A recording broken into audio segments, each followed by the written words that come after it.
Salut Marie, pleine de grâce, le Seigneur est avec vous. Vous êtes bénie entre toutes les femmes, et Jésus, le fruit de vos entrailles, est béni. Sainte Marie, Mère de Dieu, priez pour nous pauvres pécheurs, maintenant et à l'heure de notre mort, ainsi soit-il. Saint Augustin, priez pour nous. Pour moi aujourd'hui, on va continuer le credo. Nous avions vu le 7e article. Il viendra juger les vivants et les morts. Donc on avait parlé du jugement général et du jugement particulier. Nous avions parlé des fins dernières. Et aujourd'hui, nous passons à l'article suivant, le 8e article, qui est « Je crois en l'Esprit Saint ». Donc juste le rappel de la dernière fois, d'où il viendra juger les vivants et les morts, dont c'était le retour du Christ, retour en gloire, qui est la résurrection finale. On avait distingué justement le jugement particulier à la fin de, si vous voulez, à la fin du monde personnel. Nous avons tous une fin du monde personnel. Quand nous mourrons, eh bien, c'est notre petite fin du monde à nous. Il y aura une fin du monde globale, une résurrection finale, et qui justement, eh bien, verra le Christ revenir en gloire avec ses anges, les trompettes. On voit que ce sont les anges qui d'un coup de trompette, je pense que ça sera effrayant, ça va nous réveiller, et ça va réveiller les morts même. Ça sera un coup de trompette à réveiller les morts, comme on dit. Et la résurrection finale, les morts sortiront des tombeaux. Et à ce moment-là, eh bien, comme on aura vécu, eh bien, on sera jugé. Voilà. La résurrection finale vient rajouter quelque chose de plus. Le jugement général, excusez-moi, vient rajouter quelque chose de plus au jugement particulier. On a vu qu'à la mort de chacun, il y a un jugement particulier. On ne tombe pas dans le néant, on est tout de suite jugé, mais il y a un jugement général qui doit venir à la fin pour rajouter l'aspect collectif aux récompenses et aux châtiments. Et aussi l'aspect corporel, puisque quand on meurt, l'âme se sépare du corps, bien la résurrection générale, eh bien, le corps participera à la récompense et également au châtiment. Et donc, voilà. Ceci pour vous mettre en lumière. On avait vu les motifs de convenance pour que la vérité complète apparaisse de toute l'histoire, une rétribution publique selon le corps. Rétribution, ça veut dire à la fois récompense et châtiment. Rétribution, c'est le mot qu'utilisent les théologiens. Pour manifester aussi la sagesse de Dieu. On comprendra, on saura tout de l'histoire des hommes. Et donc, on verra en fait à quel point Dieu a été sage de permettre le mal, même, pour qu'un plus grand bien en sorte. Et que même parfois où Dieu semblait absent, il était présent. Justement, on verra à quel point il a guidé l'histoire.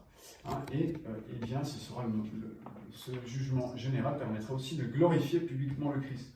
Donc le Christ qui aura été, durant l'histoire, souvent peut-être insulté publiquement ou ignoré, et bien là, au contraire, il sera glorifié publiquement, et pas seulement individuellement.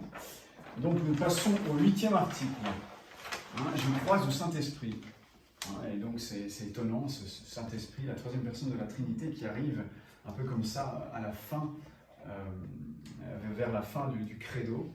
Et bien c'est vrai que le Saint-Esprit est discret. Du moins, alors c'est vrai que les orientaux se plaisent à dire qu'eux mettent mieux en valeur le Saint-Esprit que les catholiques. Je ne suis pas sûr que ce soit vrai, mais il est certain que, comme en Orient, il y a eu des hérésies qui ont contesté l'existence du Saint-Esprit, en Orient, ils ont ressenti le besoin plus fort d'affirmer positivement des choses sur le Saint-Esprit. N'empêche que le Saint-Esprit a une très grande importance dans notre vie chrétienne à nous catholiques. Et on va voir pourquoi il y a une certaine discrétion, une certaine difficulté aussi à parler du Saint-Esprit, qui est plus difficile à saisir.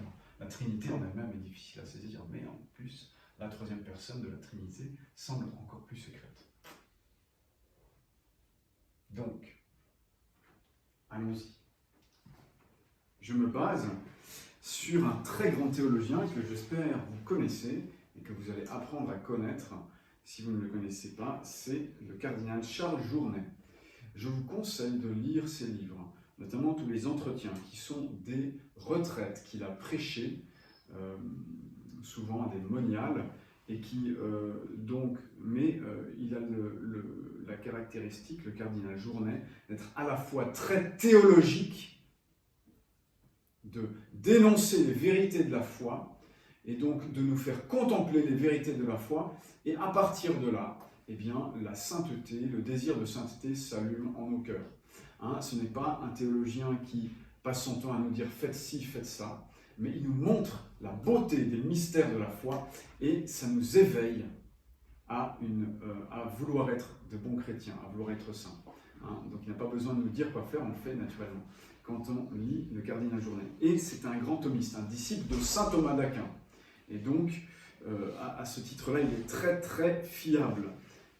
C'était aussi un ami du pape Paul VI, et quelqu'un qui, justement, a voulu rendre accessible à tous les trésors de la théologie chrétienne. Quand vous lisez du cardinal Journet, vous avez la plus haute théologie, très profonde, accessible en même temps. Voilà, donc, si vous voulez demander un cadeau de Noël, demandez les entretiens sur le Saint-Esprit, les entretiens sur la grâce, les entretiens sur Dieu le Père. Il y a plein d'entretiens. Hein, aux éditions Parole et Silence, ils ont édité justement ces retraites. Elles sont très belles, très profondes. Vous ne perdrez pas votre temps si vous lisez le cardinal Chardonnay. Et en plus, ce qui ne gâche rien, il est un confédéré, donc à ce titre un compatriote, parce que malgré mon nom bizarre sud-américain, je viens de Suisse en fait, et donc j'ai ici quelqu'un qui est de provenance quasiment la même que moi, puisqu'il vient de Genève, moi je viens de Lausanne. C'est pas trop loin, et donc un titre de plus pour moi à vous le recommander. Voilà. Donc c'est sur lui que je me base.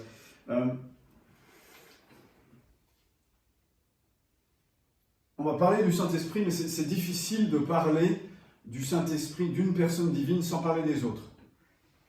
C'est quasiment impossible en fait. Et donc, on va voir même que ce n'est pas possible. Et donc, je vais en fait d'abord parler de la Sainte Trinité, et ensuite, à partir de là, on va essayer de mieux comprendre qui est le Saint-Esprit. Mais donc, on va essayer de comprendre justement, non pas de saisir vraiment le mystère de la Trinité, puisqu'il dépasse les forces de notre raison. Nous ne pouvons y adhérer que par la foi, mais notre raison peut néanmoins essayer de chercher des raisons de mieux croire, des raisons aussi de voir que ce n'est pas impossible ce que Dieu nous a révélé de lui-même. Jamais l'être humain n'aurait imaginé un seul Dieu en trois personnes si Dieu ne s'était pas révélé à lui. Donc le point de départ, ça sera toujours la révélation. Mais à partir de la révélation, eh bien, l'intelligence peut se mettre en mouvement. Est-ce que quelqu'un peut juste fermer la porte ?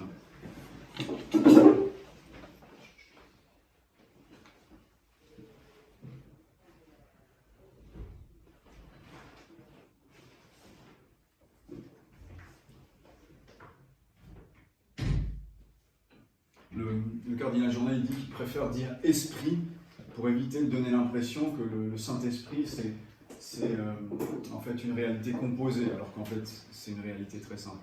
C'est pas un esprit qui serait saint, non, c'est l'esprit de Dieu, on va voir. Spiritus, le souffle. Esprit le mot esprit vient du latin spiritus qui signifie souffle, et ça renvoie à roua en hébreu, qui est aussi pneuma en grec, qui est le souffle. C'est ce souffle, mais ce souffle, c'est pas seulement un souffle de vent, c'est aussi le souffle vital, et on va voir c'est le souffle d'amour. Une respiration. Mais on voit tout de suite qu'il y a un lien entre le souffle et la vie. Il faut déjà faire ce rapprochement. Alors, l'Esprit Saint est en Dieu un nom de personne. Personne. Voilà.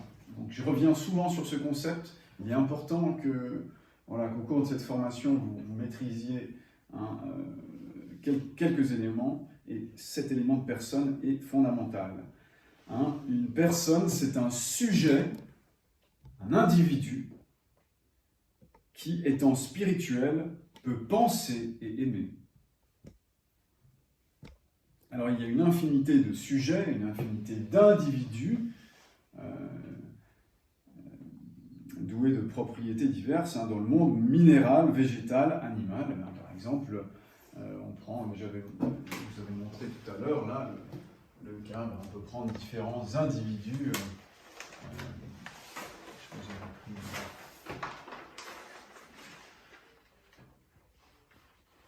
Bon, c'est un peu décourageant ce système. Je le ferai par oral, c'est plus simple. J'avais pris un certain nombre d'individus, par exemple, si vous prenez dans l'espèce chien. Eh bien, vous avez l'espèce chien, la nature canine, le chien. Hein, un chien, ça a telle caractéristique, cette nature a telle caractéristique, eh bien, vous aurez différents individus, c'est Médor, Rex, Milou, Lassie et d'autres. Hein. Voilà, vous êtes sûrement des grands connaisseurs de chiens.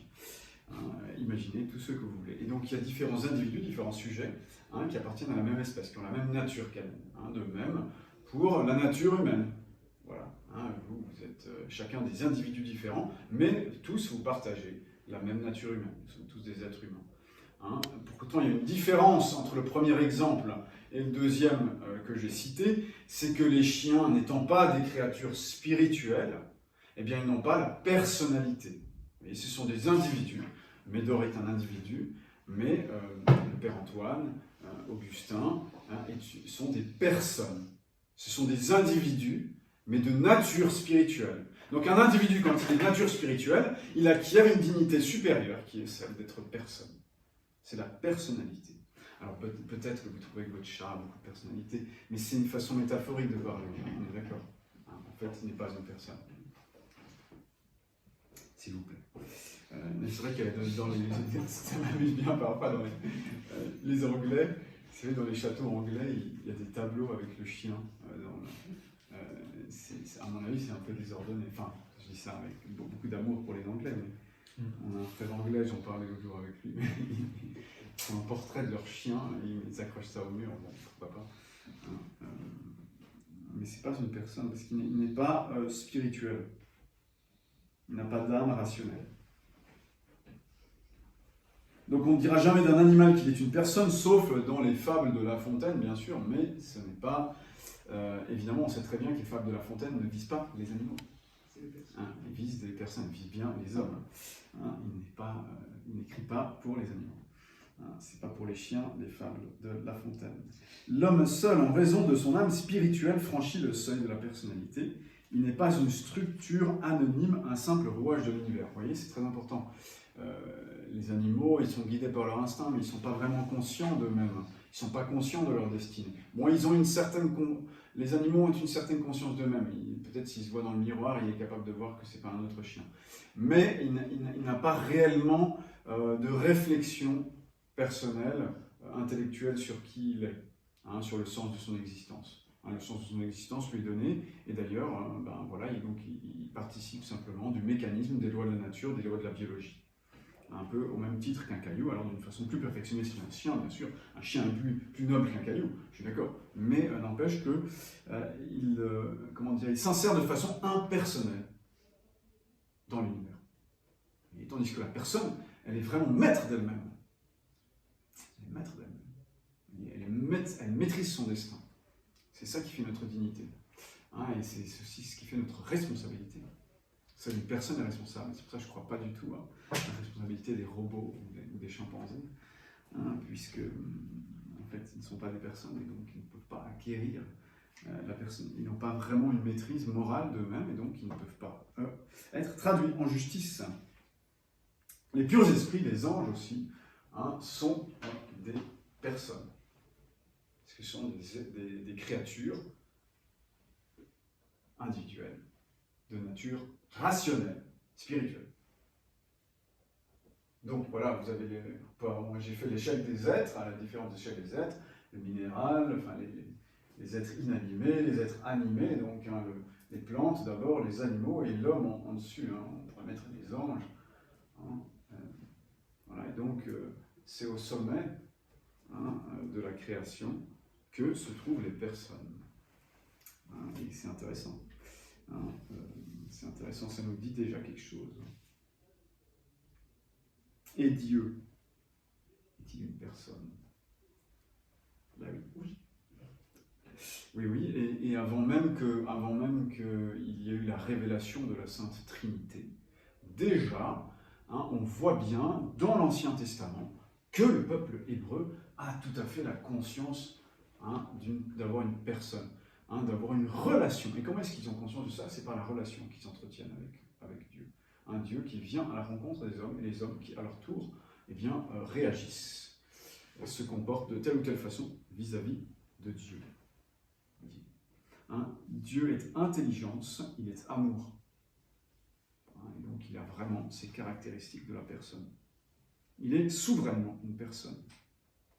Mais il n'a pas été révélé dès le départ, dans l'Ancien Testament, tout ce que contiennent de richesse et de mystère cette notion de personne quand on la transporte à l'intérieur de la divinité.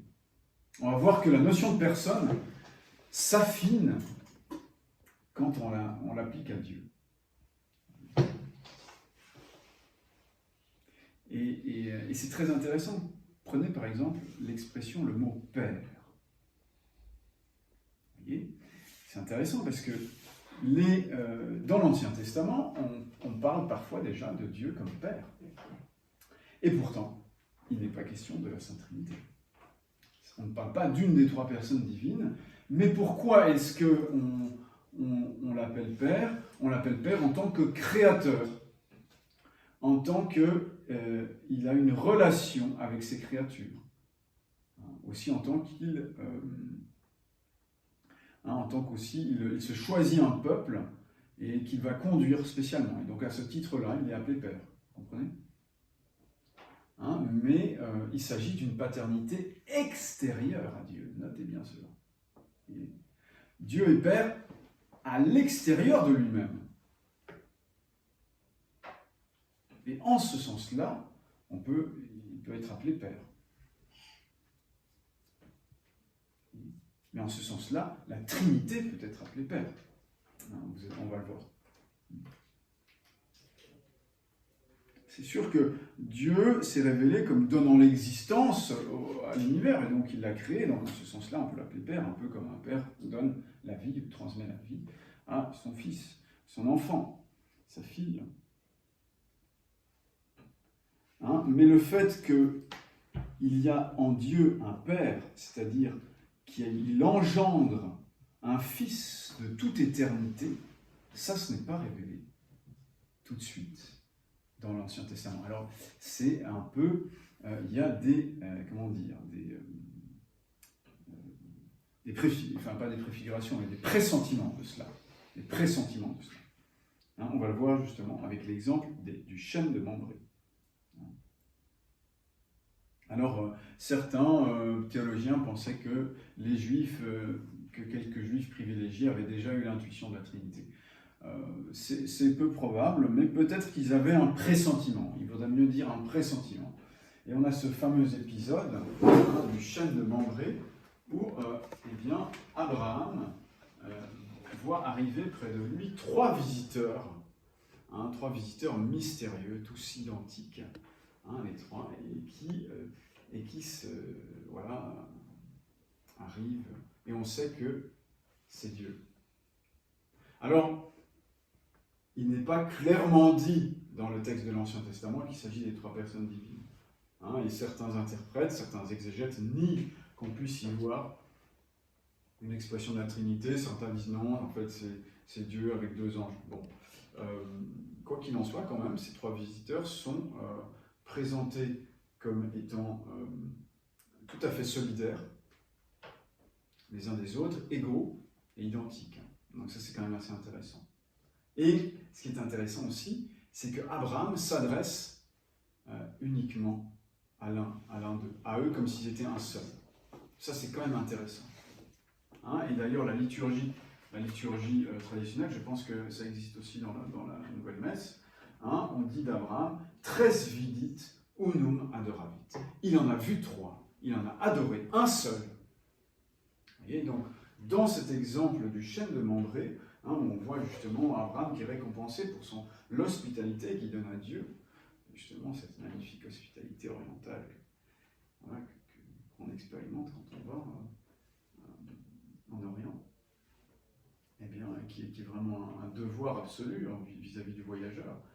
Cette hospitalité qui lui vaut justement d'être récompensé, de savoir qu'il va avoir un fils alors que c'était difficile. eh bien, dans cet épisode-là, on a comme une préfiguration de la Trinité. En tout cas, ce qui est sûr, c'est que Abraham a cru. Il a cru. Et dans sa foi, il a cru d'une façon totale et absolue. Et donc, implicitement, en croyant en Dieu, croyant tout ce que Dieu révélerait éventuellement à lui, il a implicitement cru aussi d'autres révélations ultérieures qui viendraient. Et donc, y compris la Trinité, mais de façon implicite, sans vraiment le savoir.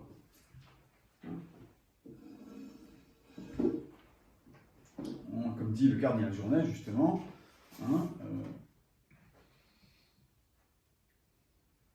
son axe de foi absolument authentique et profond s'adressait à tout ce que Dieu est en lui-même et contenait, mais sans qu'il puisse le savoir, tout le mystère de la Trinité, qui ne serait révélé qu'avec la venue de Jésus, c'est-à-dire 18 siècles plus tard. Quand Abraham s'incline sous la parole de Dieu, quand il quitte son pays, sa famille et la maison de son père, quand il se prosterne le front dans la poussière devant la majesté divine, Abraham croyait, mais à l'obscur et implicitement, tout le mystère de Dieu. Et c'est d'ailleurs la promesse faite à Abraham que chantera la Vierge du Magnificat.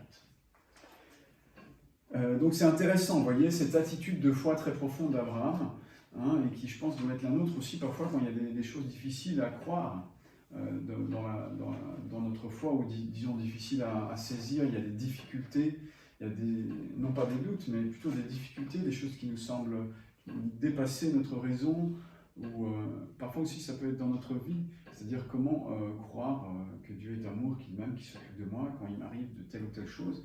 Eh bien, à ce moment-là, justement, il faut se souvenir d'Abraham et de ce don total qu'il fait à Dieu dans la foi.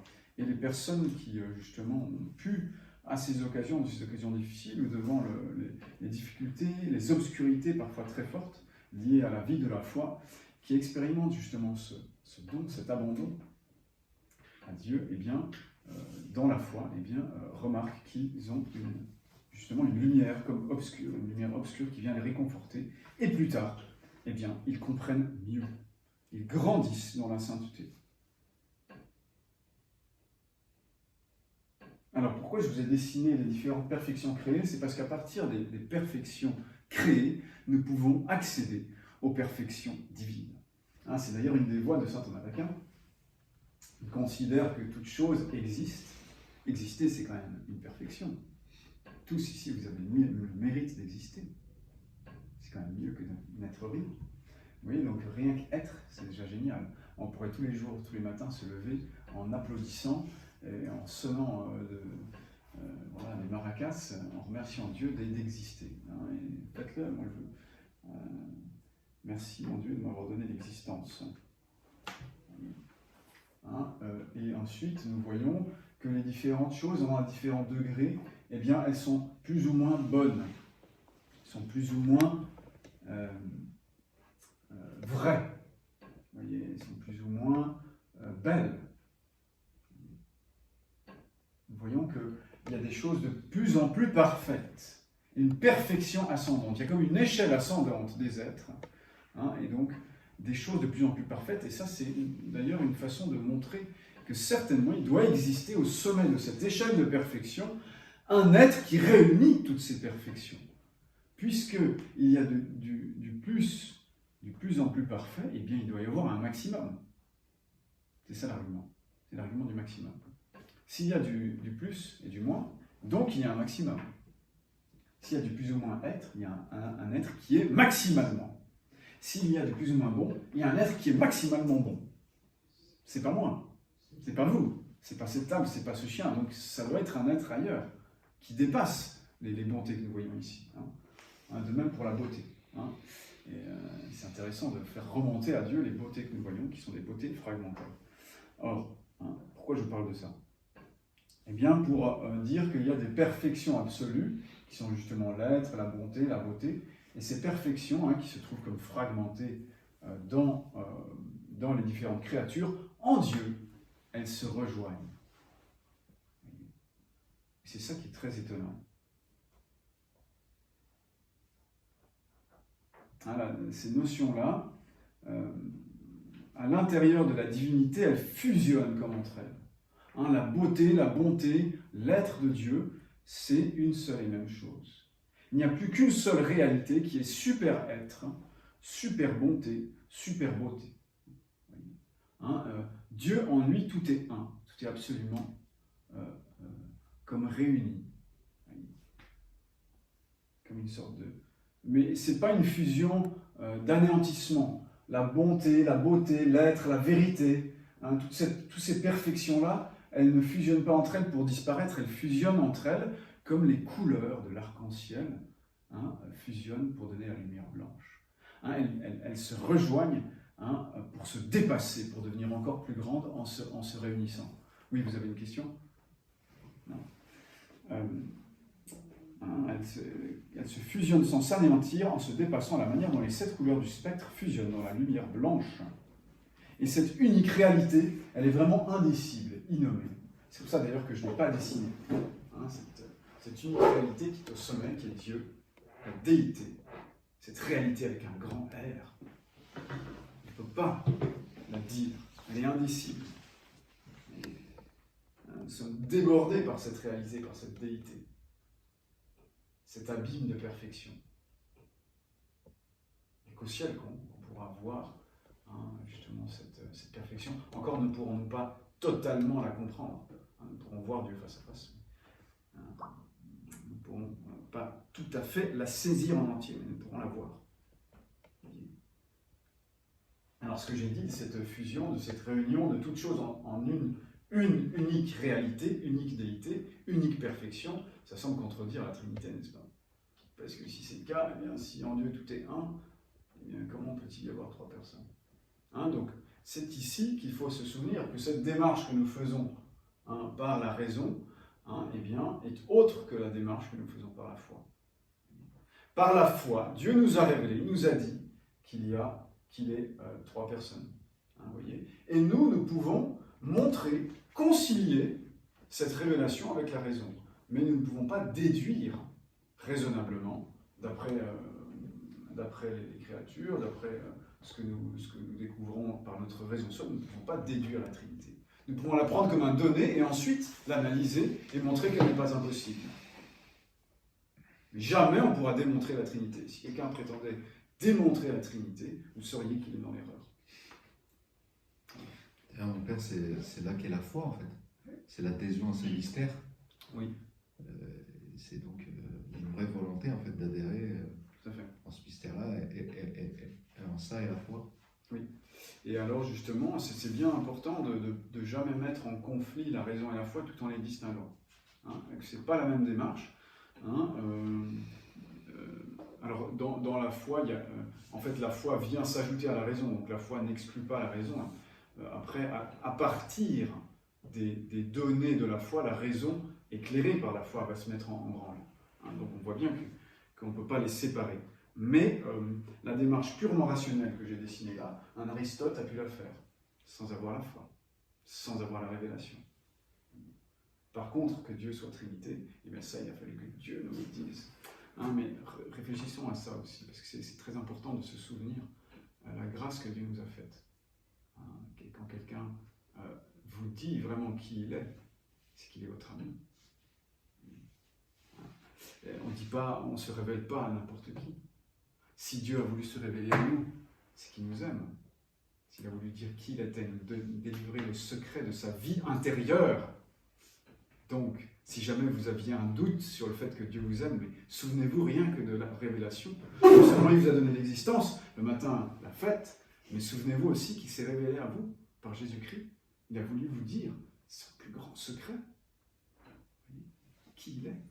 Inaccessible à nos pauvres forces.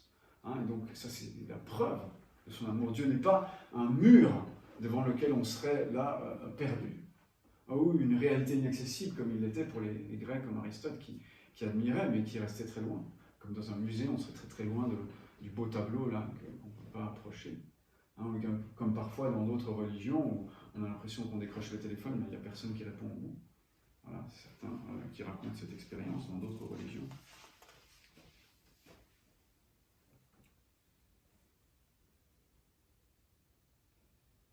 Cette nature divine, alors, on va avancer un peu.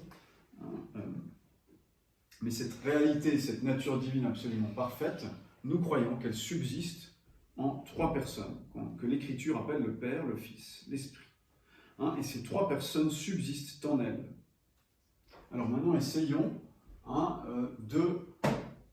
d'entrer un peu dans ce mystère. Je vais faire des schémas, mais attention, ce sont des schémas, ce n'est pas la réalité. Hein. Donc il ne faut pas confondre l'image et le réel. Je dis ça parce que parfois l'intelligence humaine a besoin d'images pour raisonner. On ne raisonne pas sans image, mais elle ne se réduit pas à l'image. L'image est un support de l'intelligence. L'intelligence ne se réduit pas à des images. Donc l'image peut nous aider, mais elle ne va pas donner le dernier mot. Si vous dites à quelqu'un mon trésor, vous ne pensez pas qu'il est un coffre plein de pièces d'argent. Voilà. C'est une image.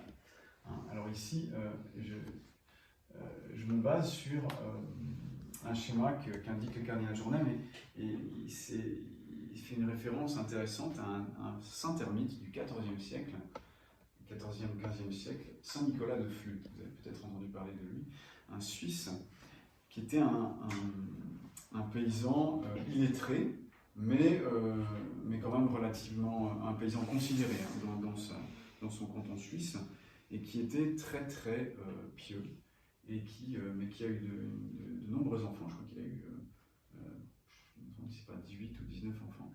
Une grande famille, il aimait beaucoup sa femme.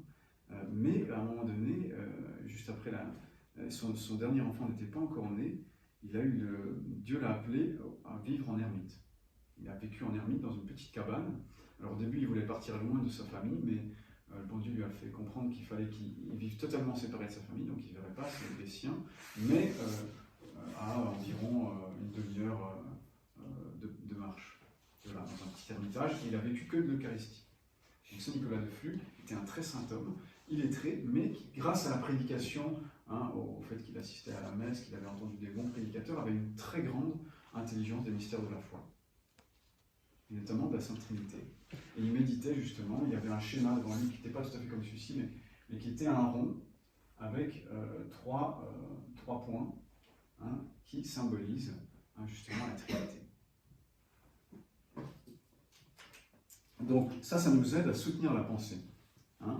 Imaginons justement une circonférence sur laquelle on marque 3 points équidistants. Voilà. Donc ces points ne divisent pas le cercle, ils ne le coupent pas, donc ce n'est pas différentes parties du cercle. Chacun de ces points appartient au cercle tout entier. Chacun possède, ou plutôt il faudrait mieux dire, chacun des points possède le cercle tout entier. Oui. Et en Dieu, justement, Dieu possède la nature divine tout entière. Ça, c'est la nature. Est-ce que je lis un truc adapté ?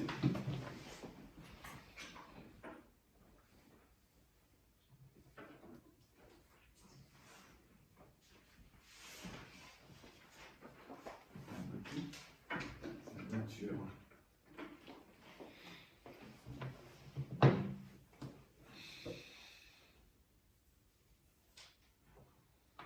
Dire que ce cercle, c'est la nature divine.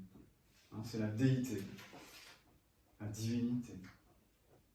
Et donc cette unique nature, cette unique déité, subsiste en 3 personnes.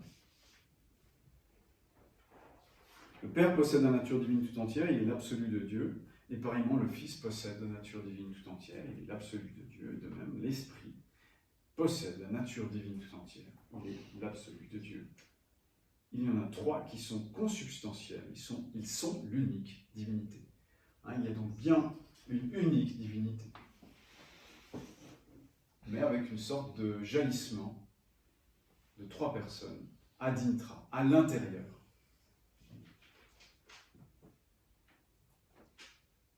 Et ils sont pourtant distincts l'un de l'autre.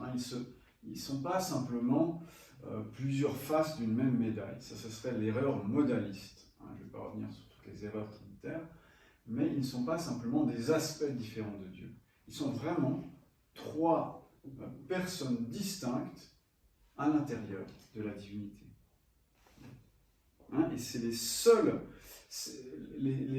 la seule chose par laquelle il peut y avoir une distinction interne à Dieu, eh bien ce sont les personnes. Tout le reste est possédé en commun. Vous voyez, donc la beauté, il y a une beauté, il y a une bonté, il y a un être, une existence.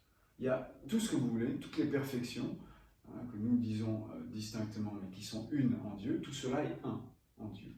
Et les seules choses qui sont distinctes, eh bien, ce sont les personnes, ce sont les relations de personnes. Voilà.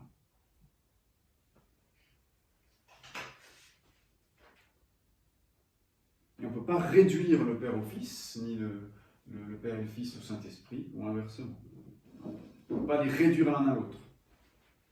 On va voir ça un peu mieux.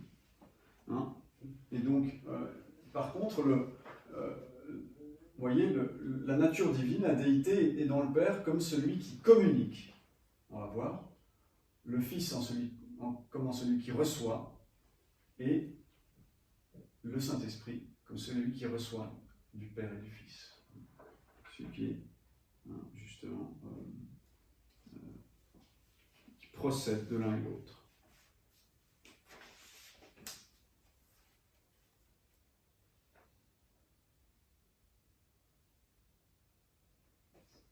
Je vais un peu plus loin. Une objection des Ariens va nous aider à mieux comprendre. Les Ariens étaient des hérétiques du IIe siècle, antitrinitaires. Les Ariens, Arius, ils se prétendaient très pieux. En fait, c'était quelqu'un qui voulait ramener le mystère chrétien à la raison. Comme souvent. Quand il y a une difficulté, eh bien, la tentation, c'est de rendre le mystère raisonnable. Avec tout un système de gnose, de différentes émanations qui venaient de Dieu, qui ressemble un peu peut-être à ce qu'on peut voir dans certaines religions extrême-orientales. Et donc, en surface, on avait les mêmes rites et l'apparence du christianisme, mais dans la réalité, on avait cassé l'essentiel du christianisme, qui est la Trinité et donc l'incarnation. Puisque ces deux mystères sont solidaires l'un de l'autre. Donc Arius niait que le Fils soit Dieu. Et donc, à ce moment-là, il cassait à la fois la Trinité et l'incarnation, puisque Dieu ne s'est pas fait homme dans ce cas. Alors, le raisonnement des Ariens, qu'ils croyaient absolument irréfutable. On va voir si vous arrivez à le réfuter. Le Père est Dieu. Le Fils est Dieu. Donc, si vous avez deux choses, une chose qui est identique à une et une autre qui est identique à cette même, eh bien, ils sont absolument identiques l'un à l'autre. Donc le Père est absolument identique au Fils. Si le Père est identique à Dieu et que le Fils est identique à Dieu, eh bien le Père est identique au Fils. Et donc, ils nous objectaient, ils objectaient aux catholiques, votre raisonnement est faux. Les catholiques, vous avez tort. Ils confondent nature et personne. Bien sûr. Alors, ils confondaient. C'était avant, c'était à la faveur de l'hérésie trinitaire que nous avons, justement, cette hérésie arienne, pardon, nous avons pu affiner la foi, ce qui montre que les hérésies sont utiles pour mieux comprendre la vérité. Réponse de nos pieux pères de l'Église. Tiens, je vais vous distribuer le texte là.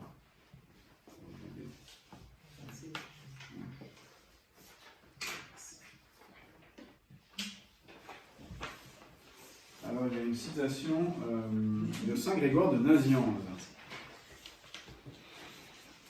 Peut-être, Augustin, vous pourrez nous lire cette citation de Saint Grégoire de Nazianze, c'est la deuxième d'un des côtés. Très bien. Donc, il répondait ceci aux Ariens. Ô homme très savant, le nom de Père n'est pas comme vous le croyez, un nom d'essence. Il désigne une relation, la relation de Père au Fils et du Fils au Père. Le Père et le Fils sont donc distincts.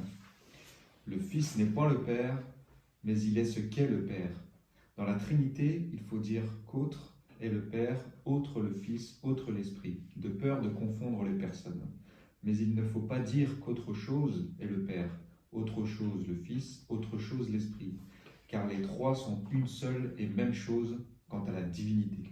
Voilà, donc on voit ici que Saint Grégoire, en fait, n'a pas prouvé la Trinité, il a montré que la Trinité n'est pas absurde. Très important. il a montré que l'objection ne portait pas. Il n'a pas démontré, hein, par A plus B, qu'on pouvait prouver que la Trinité à partir de la raison, voyez. Mais à partir du donné, on peut défendre ce que Dieu a révélé. Hein, on peut montrer que l'objection, que le raisonnement d'Arius est un sophisme. Hein, et déjà, Aristote, bien avant la révélation chrétienne, avait remarqué eh bien, que la relation est une forme d'opposition qui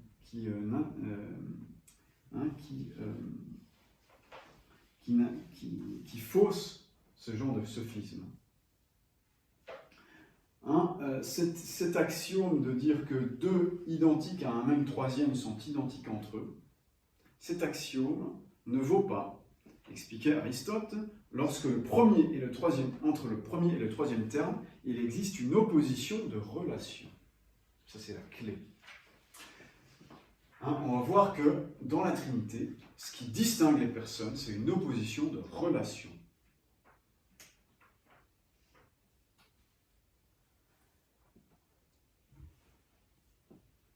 Hein, relation, paternité. La paternité, eh bien, c'est le père.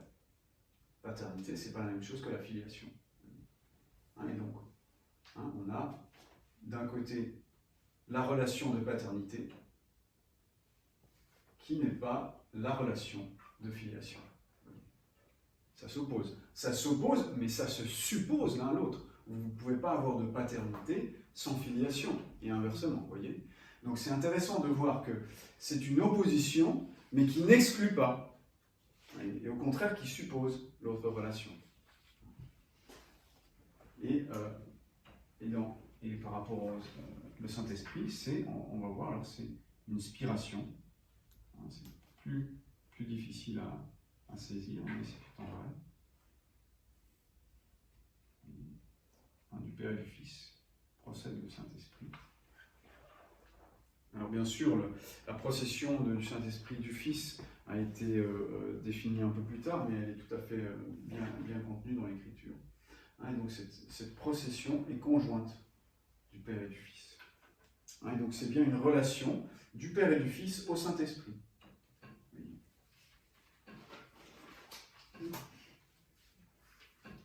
De même qu'il y a une relation du Père au Fils et du Fils au Père. Et s'il ne procédait pas du Père et du Fils, eh bien on aurait une relation entre le Père et le Saint-Esprit, entre le Fils et le Saint-Esprit, ça ferait 4 relations. Hein, vous voyez, donc ça serait gênant, ça ferait 4 personnes. Vous voyez, c'est comme ça qu'on peut montrer que les Grecs vont trop loin lorsqu'ils veulent nier que le Saint-Esprit procède du Fils. En fait, les Grecs n'ont pas forcément, enfin les Grecs, je parle des Grecs, je parle des orthodoxes, ils n'ont pas nécessairement totalement tort dans leur formule, mais quand ils veulent les durcir et dire que nous nous trompons, eh bien ils vont trop loin. S'ils veulent absolument dire qu'on se trompe pour nier absolument que le Saint-Esprit procède du Fils, eh bien, en fait, ils se trouvent gênés. Ou alors, ce qu'ils peuvent faire, c'est dire qu'il y a seulement du Père au Saint-Esprit et du Père au Fils. Mais alors à ce moment-là, on ne comprend pas en quoi le Fils se distingue du Saint-Esprit. Puisque le fait de procéder du Père, eh bien, c'est ce qui caractérise le Fils. Donc si le Saint-Esprit fait la même chose, alors à ce moment-là, il a 2 fils au lieu d'avoir un Saint-Esprit. Oui. Il procède du Père et du Fils. Oui, le Saint-Esprit procède du Père et du Fils. C'est d'ailleurs ce qui le distingue, justement. Alors, on fait de la haute théologie, hein, en plus dans un crash course très rapide, donc soyez pas surpris. Si vous comprenez, c'est que je me suis mal exprimé. Hein, parce que nous sommes dans le plus haut mystère de notre foi. Et donc, mais ceci nous aide à voir, voyez, que l'opposition de relation ne détruit pas, hein, et elle ne sépare pas non plus. Ce qui est très beau, c'est de voir que dans les relations sont inclus l'une l'autre. Hein. On voit bien que dans la filiation est inclus la paternité, et dans la paternité la filiation. Hein, et de même dans l'aspiration passive, le fait d'être soufflé, eh bien, inclut le fait de procéder d'une source, voyez, d'un principe.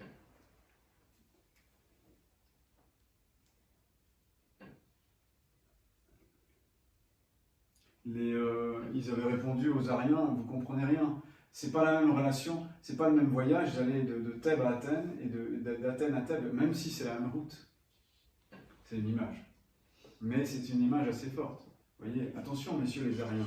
Vous dites, vous faites votre super axiome, votre super théorème, mais en fait nous on vous le casse. Parce que vous prenez une même route, c'est pas la même selon qu'on part de Thèbes à Athènes ou d'Athènes à Thèbes. Surtout que quand on s'approche de Thèbes, il y a une montagne. Hein, et donc, en fait, votre route n'aura pas ne sera pas vécue de la même façon quand vous allez d'Athènes à Thèbes que quand vous allez de Thèbes à Athènes. Ceci nous montre que nous pouvons avoir une seule chose, d'une certaine façon, c'est pas une seule divinité, et qui a différentes relations en son sein. C'est une image, hein, mais ça nous montre que c'est pas absurde. Vous comprenez? Oui. Le Père engendre le Fils, Oui. ou crée le Fils. Il engendre.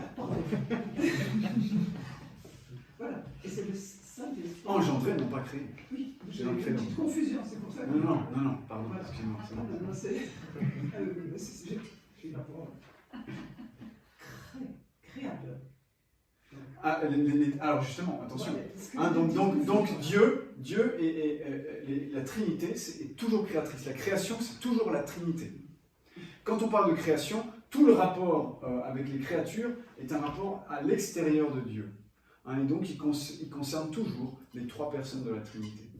Voyez, tout ce qui se fait, toute notre relation à Dieu, eh bien, elle se fait finalement à la Trinité. On peut pas, bien sûr, on s'adresse peut-être au Fils, au Père, au Saint-Esprit, etc. Mais on ne pourrait pas exclure les deux autres personnes. Et donc, il faut bien distinguer ces relations qui sont ad intra, hein, des relations de création, de gouvernement, de rédemption. Hein, même quand Dieu nous sauve, c'est toute la Trinité qui nous sauve. On est bien baptisé au nom du Père et du Fils et du Saint-Esprit. Hein, et donc tout cela, la Trinité opère, quand elle agit, hein, elle agit toujours conjointement. L'incarnation, effectivement, seul le Fils s'incarne, ça c'est vrai. C'est pas la Trinité qui s'incarne. Mais s'incarner n'est pas une opération, c'est pas une opération extérieure. C'est le fait d'assumer une des personnes qui assume l'humanité. C'est quand même assez fou quand on pense que Dieu est capable, il est si puissant qu'il est capable d'assumer à l'intérieur de lui-même, eh bien, la nature humaine. Grand mystère.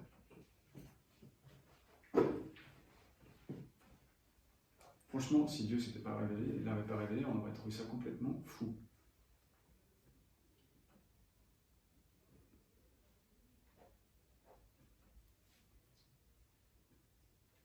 Les trois personnes divines, là je cite le cardinal Journet,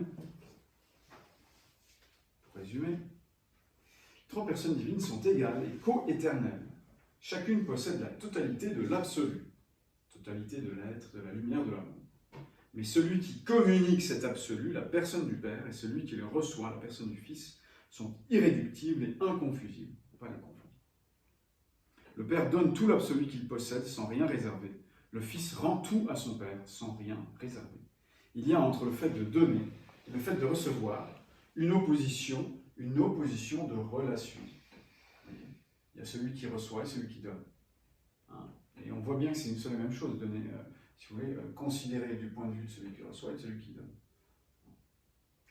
Excusez-moi. Oui. Mais dans ce cas, est-ce qu'on peut considérer que c'est quand même égalité entre les personnes? Oui, tout à fait. Oui. C'est une égalité absolue. C'est vrai que entre créatures, il ne semble pas qu'il y ait une égalité absolue entre celui qui donne et celui qui reçoit. Mais en Dieu, on sait que ça n'apporte pas d'inégalité. Ça ne comporte pas d'inégalité. Donc effectivement, quand on prend ce concept de donner et de recevoir et qu'on le transpose en Dieu, il faut toujours le purifier.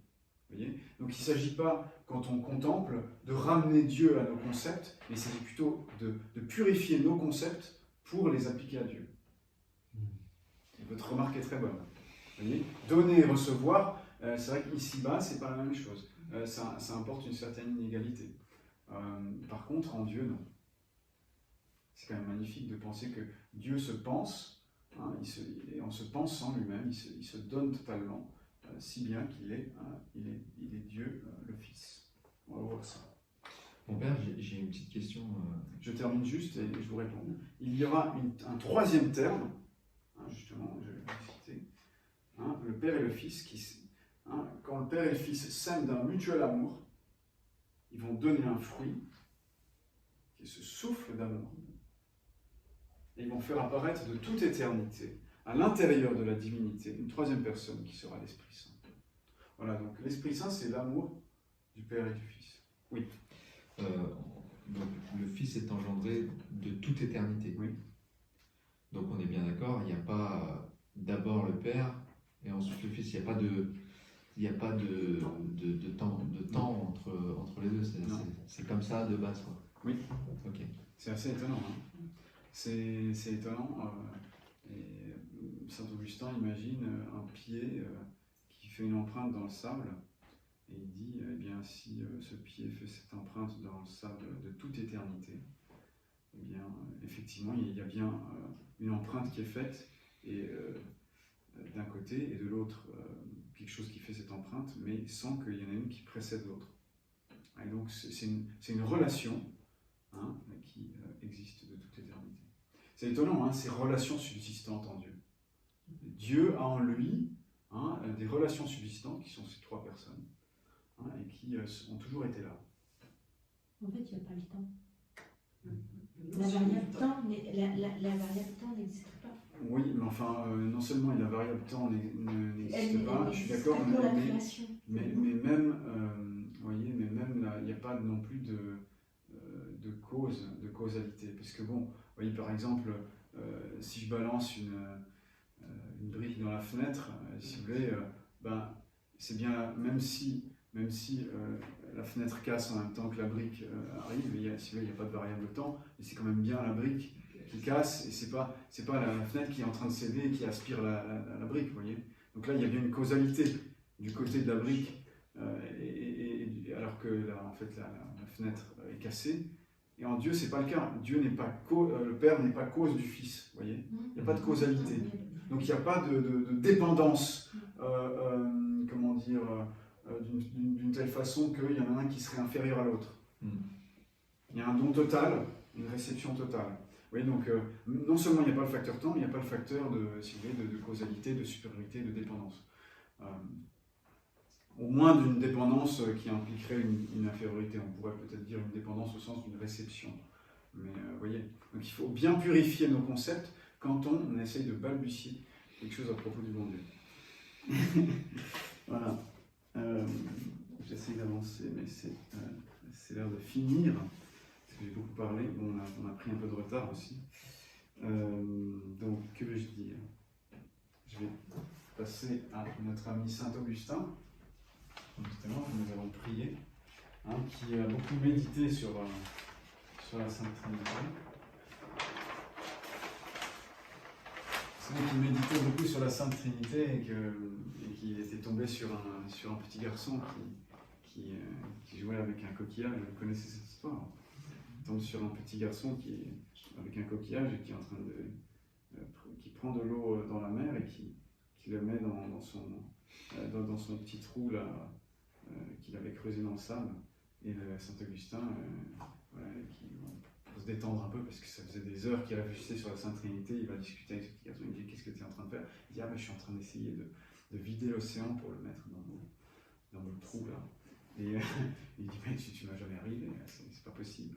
Et le petit enfant lui dit: oui, mais j'arriverai bien avant que toi tu n'aies réussi à résoudre le problème de la Sainte Trinité. En fait, c'était un ange qui lui était envoyé par le bon Dieu pour l'appeler à plus d'humilité. Alors on peut citer, voilà, donc Saïda, hein, c'est votre prénom, c'est ça? Est-ce que vous pourriez nous lire le passage de Saint Augustin de Trinitate? Seigneur notre Dieu, nous croyons en toi, Père, Fils et Saint-Esprit, car la vérité n'eût pas dit: allez baptiser toutes les nations au nom du Père et du Fils et de l'Esprit Saint. Si tu n'étais pas Trinité, et tu n'aurais pas ordonné, ô Seigneur notre Dieu, que nous fissions baptiser au nom de qui ne serait pas le Seigneur notre Dieu. Autant que je l'ai pu, autant que tu m'as donné le pouvoir, je t'ai cherché. J'ai désiré voir par l'intelligence ce que je croyais. J'ai beaucoup étudié et beaucoup peiné. Seigneur mon Dieu, mon unique espérance, exauce-moi de peur que par lassitude je ne veuille te chercher, mais fais que toujours je cherche ardemment ta face. Ô toi, donne-moi la force de te chercher, toi qui m'as fait te trouver et qui m'as donné l'espoir de te trouver de plus en plus. Devant toi est ma force et ma faiblesse. Garde ma force, guéris ma faiblesse. Devant toi est ma science et mon ignorance. Là où tu m'as ouvert, accueille-moi quand je veux rentrer. Là où tu m'as fermé, ouvre quand je viens frapper. Que ce soit de toi que je me souvienne, toi que je comprenne, toi que j'aime.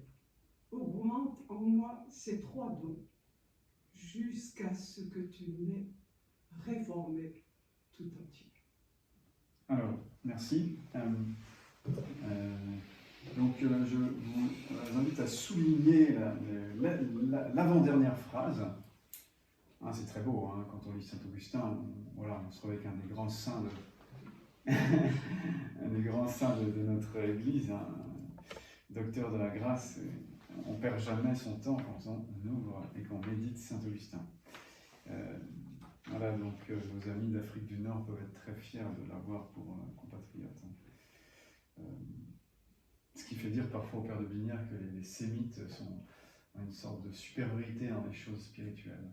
Je ne sais pas si c'est vrai, mais en tout cas, Dieu s'est révélé au peuple juif, d'abord.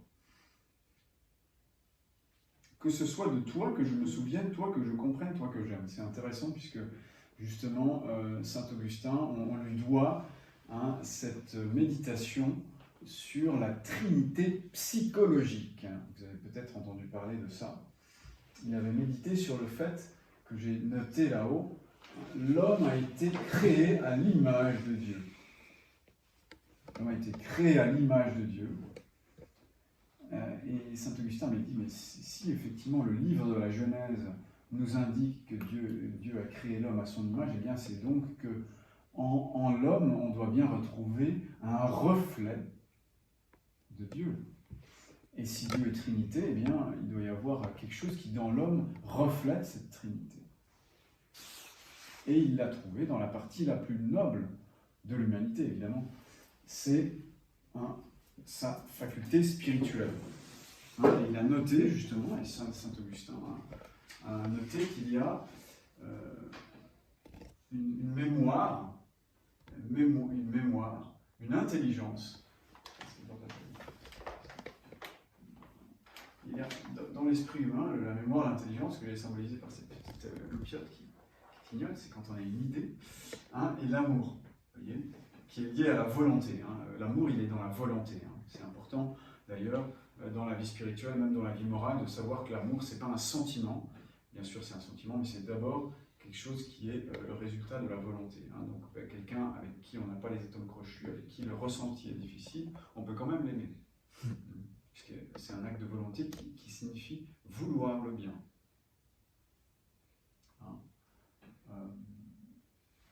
Et donc, ces trois éléments, si vous voulez, dont l'un est plus primordial, qui est la mémoire, dont l'intelligence va jaillir, et ensuite l'amour de l'intelligence et de la mémoire, eh bien, forment comme une trinité psychologique. Saint Augustin nous dit, vous voyez, quand chacun de nous se fait à l'idée de lui-même, quand j'ai une idée de moi-même, eh bien cette idée ne sort pas de moi, elle est bien en moi. Et quand une idée, moi le Père Antoine, j'ai une idée du Père Antoine, et bien cette idée que j'ai de moi-même ne sort pas de moi, et pourtant elle est distincte de moi. Et donc là on a un cas de quelque chose qui reste à l'intérieur, tout en étant distinct. Et la connaissance que j'ai de moi-même est très imparfaite. Et si elle était parfaite, si elle était absolument parfaite, eh bien, elle pourrait être, elle pourrait former comme une autre personne. Et donc en Dieu, Dieu se connaît, mais il se connaît si parfaitement que cette connaissance absolument parfaite qu'il a de lui-même, eh bien, fait jaillir une deuxième personne qui est le Fils, qui reçoit, justement. Et de cette connaissance parfaite qu'il a de lui-même, il va s'aimer parfaitement lui-même. De la même façon, le Père Antoine s'aime lui-même peut-être, mais bien imparfaitement. Et cet amour reste à l'intérieur de lui-même, mais tout en étant distinct. Mais cet amour est bien imparfait. Mais en Dieu, l'amour qu'il a de lui-même est absolument parfait, à tel point que cet amour va justement être une personne divine. Et l'amour, nous voyons dans notre vie, dans la vie psychologique, que l'amour suit la connaissance. On ne peut pas aimer si on ne connaît pas. Et donc, de la même façon, le Saint-Esprit procède du Père et du Fils. C'est de Dieu et de la connaissance que Dieu a de lui-même. Alors ce sont, encore une fois, c'est une analogie. Cette trinité psychologique est un reflet de la Trinité. Il ne faut pas ramener la Trinité en Dieu à la psychologie humaine, mais plutôt voir qu'il y a dans la psychologie humaine quelque chose qui reflète très imparfaitement la Trinité divine. Vous voyez? Donc il ne faut pas se tromper de sens quand on fait une comparaison. Vous me suivez? Pas que... Je ne veux pas être fauteur d'hérésie ici. Mais c'est intéressant de voir qu'il y a en nous un vestige, et donc c'est un signe, après coup, Dieu s'est révélé, mais quand on médite et qu'on voit que dans l'être humain, il y a une sorte de tripartition, qui n'est pas une tripartition, qui est plutôt une sorte de trinité psychologique, eh bien ça rend beaucoup plus crédible, a posteriori, après la révélation, eh bien justement, le dogme de la Trinité. Est-ce qu'on peut dire, ben oui, vous voyez, il y a bien en l'homme quelque chose qui est un peu trinitaire, et donc en Dieu, il peut bien y avoir cela. Et donc ça renforce notre intelligence, notre compréhension, très limitée bien sûr, de la Sainte Trinité. Alors, je termine sur le Saint-Esprit. Pour rappeler justement bien que le Saint-Esprit va être l'amour. Il est l'amour mutuel du Père et du Fils. Le Père et le Fils s'aiment. Dieu s'aime lui-même parfaitement. Nous savons que si moi j'aime quelqu'un et que cette personne m'aime, nos deux amours en fait sont distincts. Mais en Dieu, justement, ces deux amours ne sont pas croisés. Ils sont un seul et même amour qui jaillit de l'un et de l'autre et qui reviennent à leur source.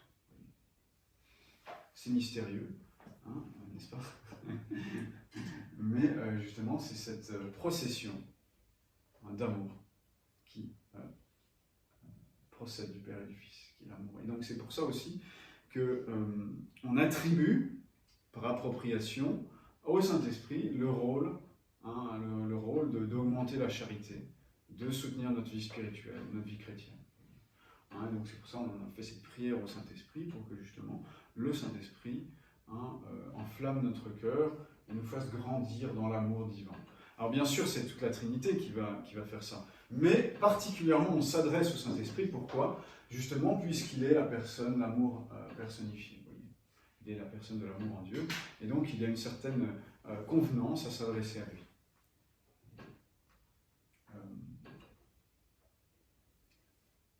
Alors, je vais vous citer justement, pour terminer, les paroles de Jésus. C'est très intéressant. Pourquoi est-ce que le Saint-Esprit est mystérieux? Parce qu'en fait, le Saint-Esprit nous révèle surtout le Christ. Et donc, en fait, quand le Saint-Esprit nous éclaire, il ne nous parle pas de lui. Il nous parle de Jésus et du Père. Il nous fait entrer dans la vie du Fils de Dieu. Il nous rend fils du Père. Et donc, le Saint-Esprit, du coup, il ne parle pas de lui-même. C'est pour ça qu'il est un peu mystérieux, un peu caché.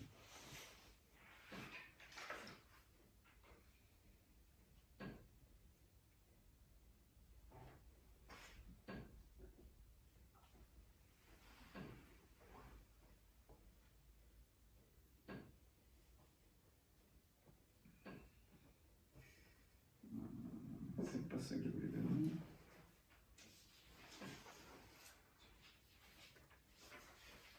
Voilà. Matthieu 11, 27. Si vous tournez la page. En ce temps-là, Jésus prit la parole et dit: Je te bénis, Père, Seigneur du ciel et de la terre. Tout m'a été remis par mon Père, et nul ne connaît le Fils si ce n'est le Père. Et nul ne connaît le Père si ce n'est le Fils, et celui à qui le Fils vient le révéler. Et ensuite, on a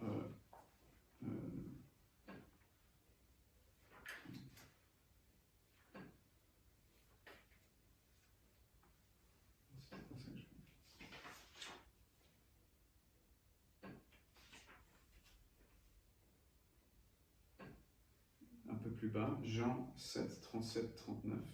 Le dernier jour de la fête, le grand jour, Jésus, debout, s'écria: Si quelqu'un a soif, qu'il vienne à moi et qu'il boive. Il parlait de l'esprit que devaient recevoir ceux qui croient en lui. Et au-dessus, Jean 4, 10, si tu savais le don de Dieu, qui est celui qui te dit donne-moi à boire, c'est toi qui l'en aurais prié et il t'aurait donné de l'eau vive. Alors souvent dans le Nouveau Testament, on a cette image de l'eau, et bien c'est le Saint-Esprit. Et ce qui est intéressant, c'est que cette eau vive, ce souffle, cet amour en fait, alimente notre vie chrétienne et donc notre vie de fils de Dieu, d'enfant de Dieu.